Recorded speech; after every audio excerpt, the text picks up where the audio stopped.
भीष्म और परशुराम का प्रलयकारी युद्ध।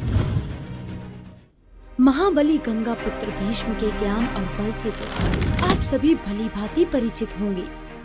पौराणिक ग्रंथों में से हमें इस बात का परिचय मिलता है कि माँ गंगा ने अपने पुत्र की दीक्षा एवं शिक्षा स्वयं देवताओं से करवाई थी, जहाँ उन्हें वेदों का ज्ञान सर्वोत्तम ऋषि एवं मुनियों से मिला था। वहीं उन्हें अस्त्र शस्त्र की दीक्षा स्वयं भगवान परशुराम जी ने दी थी। परशुराम जी ने भीष्म को अपने शिष्य के रूप में वो सभी कलाएं सिखाई थी जो उन्होंने स्वयं महादेव शिव से सीखी थी। हे गंगापुत्र भीष्म, तुम्हारे बल और युद्ध कौशल के सामने इस संसार में अब कोई नहीं टिक सकता है। अब तुम अपनी बुद्धिमत्ता और बल से संसार में कुछ भी पाने में असमर्थ नहीं हो। शिक्षा समाप्त करने पर भीष्म लगभग 25 वर्ष की आयु में अपने पिता महाराज शांतनु के पास लौट आए। महाभारत के अनुसार जब भीष्म के पिता शांतनु का निधन हुआ, तब अपने पिता को दिए गए वचन के अनुसार भीष्म ने अपने सौतेले भाई विचित्रवीर्य को हस्तिनापुर की राजगद्दी पर बैठाया। भीष्म की सौतेली माँ सत्यवती अपने पुत्र के लिए एक उचित कन्या ढूंढ रही थी। तभी उन्हें पता चला कि काशी नरेश ने अपनी तीनों बेटियों अंबा, अंबिका और अंबालिका का स्वयंवर आयोजित किया है, परंतु इस स्वयंवर का न्योता हस्तिनापुर नहीं भेजा गया। इस बात से अति क्रोधित भीष्म ने अपनी माँ से आज्ञा ली। माँ, हस्तिनापुर के राजा को स्वयंवर का न्योता न देकर काशी नरेश ने हमारा घोर अपमान किया है। आप मुझे आज्ञा दीजिए ताकि मैं काशी जाकर तीनों राजकुमारियों को हरण कर लाऊं। अपनी माता से आज्ञा लेकर महाबली भीष्म स्वयंवर में जा पहुँचे। सभी भीष्म की प्रतिज्ञा के बारे में जानते थे और कई राजाओं व योद्धाओं ने भीष्म की आजीवन ब्रह्मचर्य की प्रतिज्ञा का उपहास उड़ाया, जिससे वो अति क्रोध में आ गए और उन्होंने वहां उपस्थित सभी राजाओं को ललकार कर युद्ध में पराजित कर दिया और तीनों राजकुमारियों का हरण कर उन्हें हस्तिनापुर ले आए, जहां अंबा ने एकांत में भीष्म को अपने मन की सारी बात बताई। हे महाबली भीष्म, आप मुझे यहाँ हरण करके जरूर ले आए हैं, परंतु मैं मन से शल्व नरेश को अपना पति मान चुकी हूँ, अतः आपके छोटे भाई से विवाह करना मेरे लिए असंभव होगा। अंबा की सारी व्यथा जानने के बाद भीष्म अंबा को सम्मान सहित शाल्व नरेश के पास भिजवा देते हैं, जहाँ शाल्व अंबा को स्वीकार नहीं करता। अंबा, ये बात सत्य है कि मैं तुमसे प्रेम करता हूँ, परंतु भीष्म ने मुझे स्वयंवर में हराया है और वो तुम्हें हरण कर हस्तिनापुर भी ले गया था। अतः अब तुम्हें स्वीकार करना मेरे क्षत्रिय धर्म के विरुद्ध है। अंबा के लाखों बार विनती करने पर भी शाल्व ने उसे स्वीकार नहीं किया और वो वापस लौट आई। महाभारत के अनुसार अंबा 6 वर्षों तक हस्तिनापुर से शाल्व जाती रही, अतः अंत में क्रोध से भरकर उसने भीष्म को उससे विवाह करने को कहा, परंतु भीष्म अंबा को अपनी प्रतिज्ञा याद दिलाते हुए बोले। अंबा, मैं तुम्हारी व्यथा से परिचित हूँ, परंतु मेरा तुमसे विवाह करना असंभव है। मैं अपनी प्रतिज्ञा से प्रतिबंध हूँ। तुम्हारा एकमात्र सहारा सिर्फ और सिर्फ शाल्व ही है। भीष्म द्वारा नकार दिए जाने पर अंबा क्रोध अग्नि से भर गई और गुस्से में कई राजाओं के पास गई, परंतु उसकी सहायता के लिए कोई भी नहीं आया।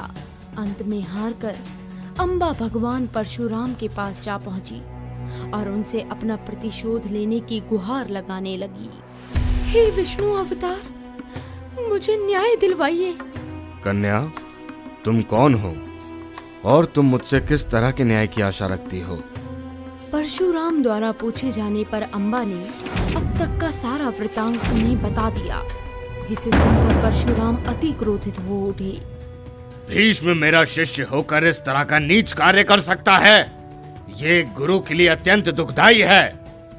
क्रोध स्वभाव में भगवान परशुराम हस्तिनापुर जा पहुँचे और अपने गुरु के आगमन का संदेशा पाते ही भीष्म तुरंत ही सरस्वती नदी के किनारे पहुंच गए।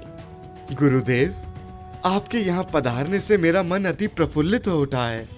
बताइए, मेरे लिए क्या आज्ञा है? गंगा पुत्र, मुझे इस बात का ज्ञात है कि तुमने काशी नरेश की तीनों पुत्रियों का हरण किया था, परंतु उनमें से सबसे बड़ी राजकुमारी अंबा अभी तक दर दर भटक रही है। तुम्हें अपना क्षत्रिय धर्म निभाना होगा और अंबा से विवाह करना ही होगा। हे गुरुदेव, मैं आपके इन शब्दों की कठोरता को समझता हूँ, परंतु मैं अपनी प्रतिज्ञा से बंधा हूँ, जिस कारण मैं अंबा को अपनी अर्धांगिनी नहीं बना सकता। काफी लंबे समय तक वाद विवाद के पश्चात भगवान परशुराम ने क्रोध में आकर अपना फरसा उठाया और भीष्म को युद्ध के लिए ललकार दिया, जिसके बाद भीष्म अपने रथ पर सवार होकर युद्ध भूमि में पहुंच गए। अपने गुरु को बिना किसी रथ और कवच के देख वो बोले, गुरुदेव, यदि आपको मुझसे युद्ध करना है तो कृपया कर कवच और रथ के साथ आइए। गंगा पुत्र, ये धरती ही मेरा रथ है और ये वेद मेरे घोड़े। मुझे किसी भी और वस्तु की जरूरत नहीं है। इतना कहकर दोनों में भीषण युद्ध शुरू हो गया। एक के बाद एक तीरों की वर्षा हो रही थी, परंतु कोई भी टस से मस होने को तैयार नहीं था। महाभारत के अनुसार ये युद्ध कुल 23 दिनों तक चला था, जिसमें दोनों ने अपने अपने भयंकर व महाशक्तिशाली अस्त्रों का भी प्रयोग किया। जहां परशुराम अस्त्रों का प्रयोग कर रहे थे, वहीं भीष्म ने हजारों धारदार बाणों से परशुराम पर प्रहार कर दिया। सूर्यास्त के बाद युद्ध रुकने पर जब महाबली भीष्म आराम कर रहे थे, तब उन्होंने नींद में देवताओं से अपने गुरु को पराजित करने का उपाय पूछा। महाभारत के अनुसार देवता भीष्म के स्वप्न में आए और उन्होंने उसे प्रस्वपास्त्र के बारे में याद दिलाया। गंगा पुत्र भीष्म, तुम अपने गुरु को परास्त नहीं कर सकते हो, परंतु मैं तुम्हें प्रस्वपास्त्र अस्त्र को इस्तेमाल करने का तरीका बताऊंगा, जो तुम्हारे गुरु को गहरी निद्रा में भेज सकता है। प्रस्वपास्त्र का ज्ञान पाकर जब भीष्म अगले दिन रणभूमि में पहुंचे, तो दोनों के बीच फिर से भीषण संग्राम शुरू हो गया। सभी देवता और ऋषि मुनि आकाश से दोनों का द्वंद्व देखकर परेशान थे। तभी भीष्म ने अपने धनुष पर प्रस्वपास्त्र को चढ़ाया, जिसे देखकर क्रोध में तिलमिलाए परशुराम ने अपना दिव्य फरसा उठा लिया और दोनों एक दूसरे पर प्रहार करने ही वाले थे कि तभी एक आकाशवाणी हुई। रुक जाओ, आप दोनों जिन अस्त्रों का प्रयोग करने जा रहे हो, इससे सारी सृष्टि का अंत हो सकता है। सारे संसार की भलाई के लिए कृपया आप दोनों ये युद्ध यहीं रोक दीजिए।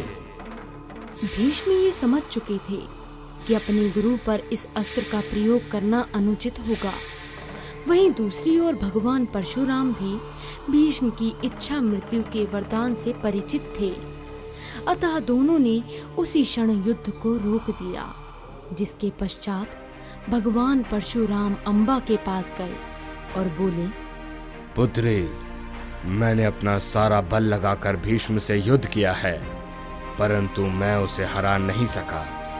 तुम महादेव शिव की शरण में जाओ, एकमात्र वही हैं जो तुम्हारी समस्या का हल कर सकते हैं। भगवान परशुराम के मुख से ये वाक्य सुनकर अंबा हताश हो गई, परंतु उसे ये विश्वास था कि एकमात्र महादेव ही उसका प्रतिशोध ले सकते हैं। मान्यताओं के अनुसार भीष्म से युद्ध के बाद परशुराम जी ने सदा के लिए शस्त्र त्याग दिए और हिमालय पर्वत पर ध्यान करने के लिए चले गए। तो मित्रों, ये थी महाप्रतापी गंगापुत्र भीष्म और उनके गुरु भगवान परशुराम के बीच हुए युद्ध की पूरी कहानी। आपको ये वीडियो कैसी लगी, आप हमें कमेंट सेक्शन में ज़रूर लिखकर बताएं। और अगर आपने हमारे चैनल को अभी तक सब्सक्राइब नहीं किया है तो अभी कीजिए और बेल आइकन को दबाना मत भूलिएगा। ओम नमः शिवाय।